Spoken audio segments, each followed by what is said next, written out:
Question है कि प्रत्यक्ष लोकतंत्र का देश कौन है? तो इसमें आंसर हमारा हो जाएगा ए, स्विट्जरलैंड। यहाँ प्रत्यक्ष लोकतंत्र है। उसी तरह क्वेश्चन नंबर 2 में इंग्लैंड में विधि या कानून का जो शासन दिया था, किसने दिया था? डायसी ने दिया था। इंग्लैंड में है ना, विधि का जो शासन दिया था किसने दिया था? डायसी ने दिया था, बी। गौरवपूर्ण जो क्रांति हुई थी 1688 में हुई थी, ब्रिटेन में हुआ था। ब्रिटेन की गौरवपूर्ण क्रांति कब हुई? तो 1688 में हुई। नए सर्वेक्षण के आधार पर भारतवर्ष में मतदाताओं की संख्या लगभग कितनी है? मतलब वोट करने वाले लोगों की लगभग संख्या कितनी है? तो 81.40 करोड़ है। 81.40 करोड़ है। दुनिया के कितने हिस्से में अभी भी लोकतांत्रिक शासन व्यवस्था नहीं है? तो लगभग 1/4 हिस्सा में। 1/4 हिस्सा में। 4 हिस्सा में से 3 हिस्सा में है, 1 हिस्सा में नहीं है।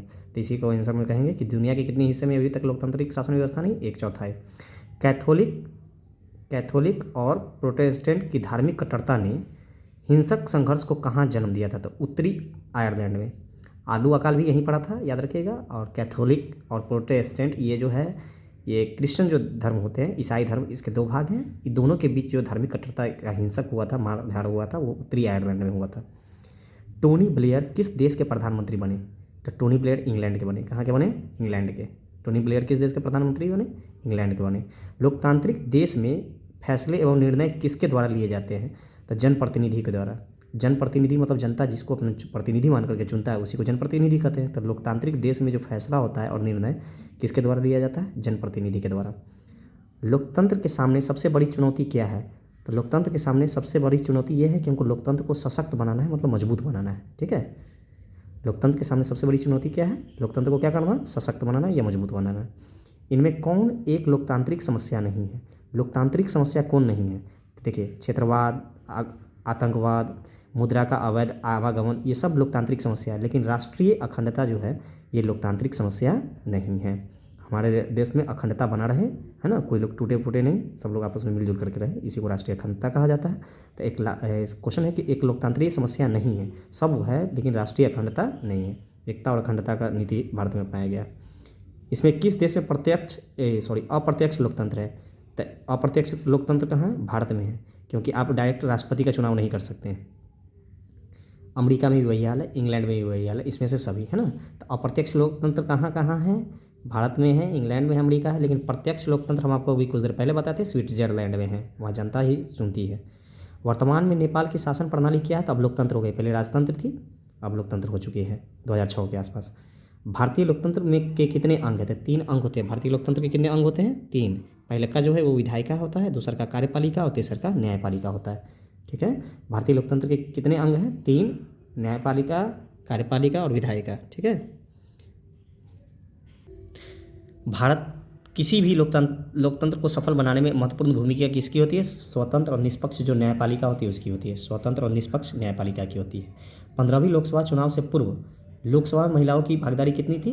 तो वो 10%। कितना प्रतिशत थी? 10%।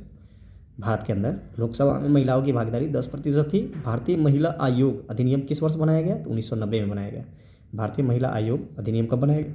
1990 में बनाया गया। निम्नलिखित में से किस शासन में महिलाओं को मताधिकार का अधिकार है? तो देखिए, तानाशाही में तो होगा ही नहीं, क्योंकि वोट तो वहाँ चलता नहीं है। धार्मिक शासन में महिला को कोई अधिकार है ही नहीं वोट देने का।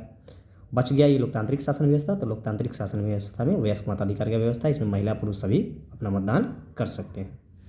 किस देश की राजनीति में महिलाओं की भागीदारी सबसे ज़्यादा? तो ब्रिटेन की है, क्योंकि वहाँ 19.3% है। उसके बाद दूसरा का अमेरिका आ जाता है 16.3%, तीसरा आपका इटली आ जाता है 16.01%, और आयरलैंड आ जाता है 14.2% एवं फ्रांस आ जाता है 13.9% के साथ। तो सबसे ज़्यादा महिला की जो भूमिका है राजनीति में वो किस देश में? ब्रिटेन में। ब्रिटेन मतलब इंग्लैंड। निम्नलिखित इनमें कौन लोकतंत्र की चुनौती का उदाहरण नहीं है? लोकतंत्र का चुनौती कौन नहीं है? सब कुछ लोकतंत्र की चुनौती होगी, लेकिन इसमें से कोई एक ऑप्शन ऐसा होगा जो लोकतंत्र की चुनौती नहीं होती। वो है कि भारत में अल्पसंख्यकों के हित की रक्षा। अल्पसंख्यक हो गया जिसकी संख्या कम हो।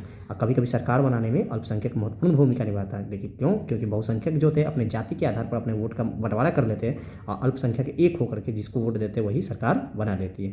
तो मेन यही है कि लोकतंत्र की चुनौती का उदाहरण नहीं है। क्यों नहीं है? अल्पसंख्यक के हितों की रक्षा। लिच्छवी के बारे में पढ़ाया गया है कि लिच्छवी किसकी उदाहरण है? तो प्राचीन समय में गणतंत्र की। गणतंत्र मतलब शासन व्यवस्था, है ना। लिच्छवी वर्तमान के बिहार जिला में, है ना। लिच्छवी जो है गणतंत्र जो है ये भारत देश बिहार राज्य और वैशाली जिला में, ठीक है। तो लिच्छवी गणतंत्र जो है वो किस जिला में? वैशाली जिला में, बिहार के वैशाली जिला में। रंगभेद के खिलाफ, हाँ, मंडेला साहब ने कहाँ आंदोलन किया था? तो दक्षिण अफ्रीका में किया था। कहाँ किया था? दक्षिण अफ्रीका में। महादलितों के विकास के लिए महादलित आयोग, देखिए महादलित हो गया, अत्यंत पिछड़ा जो हो गया, ये बिहार में चलता है।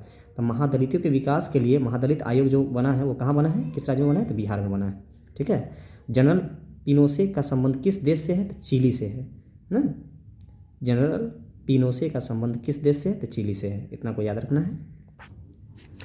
क्वेश्चन ये है कि किस देश में लिट्टे नामक आतंकवादी संगठन का गठन किया गया था? श्रीलंका।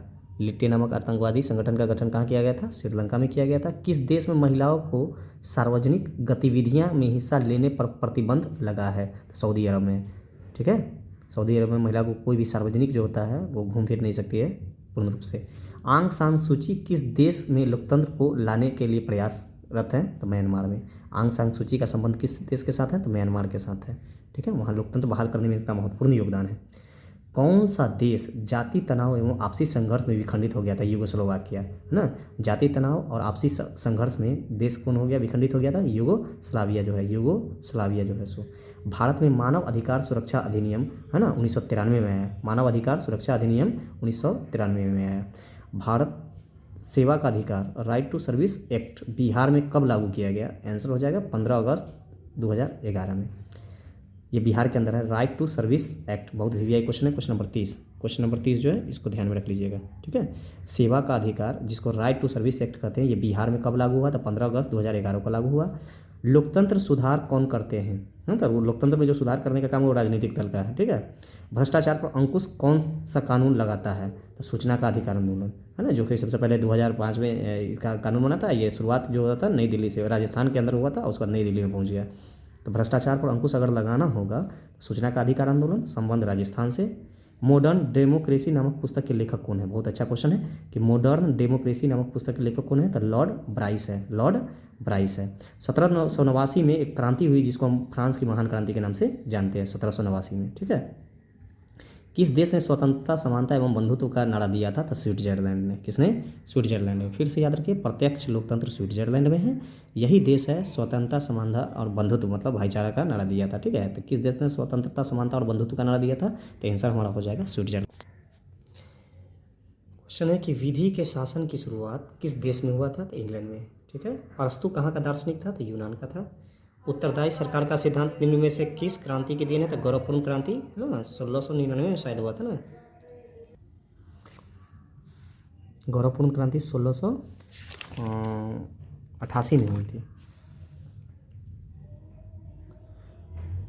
अरस्तु कहाँ का दार्शनिक था? यूनान का। उत्तरदायी सरकार के सिद्धांत निम्न में से किस क्रांति का देन है? तो गौरवपूर्ण क्रांति का देन है। 15वीं लोकसभा चुनाव में संयुक्त प्रगतिशील गठबंधन यूपीए द्वारा लोकसभा की 543 सीटों में से कितने सीट पर विजय प्राप्त किए? तो 265 सीट पर। यूपीए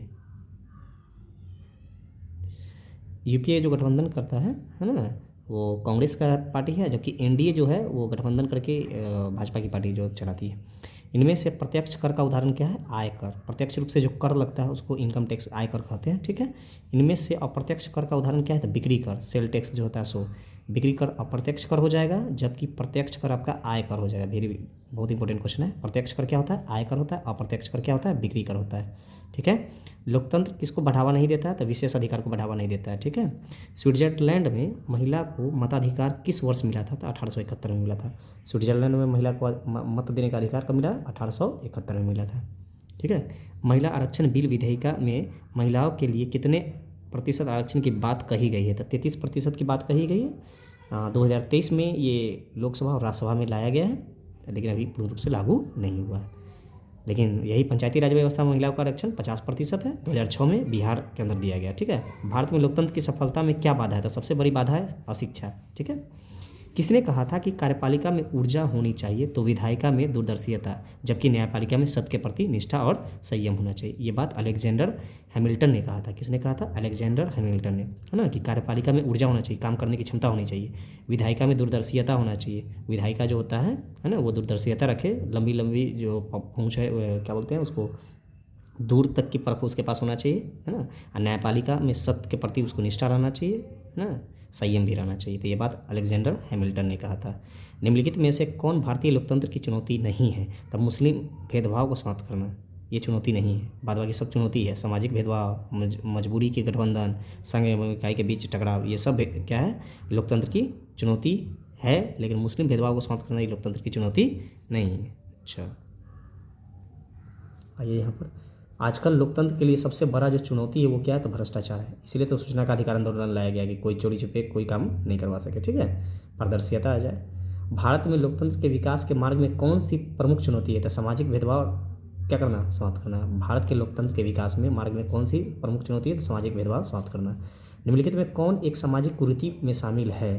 तो राष्ट्रीयता। सामाजिक कुरीति में शामिल नहीं है, सॉरी, निम्नलिखित में कौन एक सामाजिक कुरीति में शामिल नहीं है? तो वो हो जाएगा राष्ट्रीयता। बाद बाकी सब सामाजिक कुरीति में है। समाज की गलत नीति है क्या? बाल मजदूरी, जातिवाद, नारी शोषण, है ना।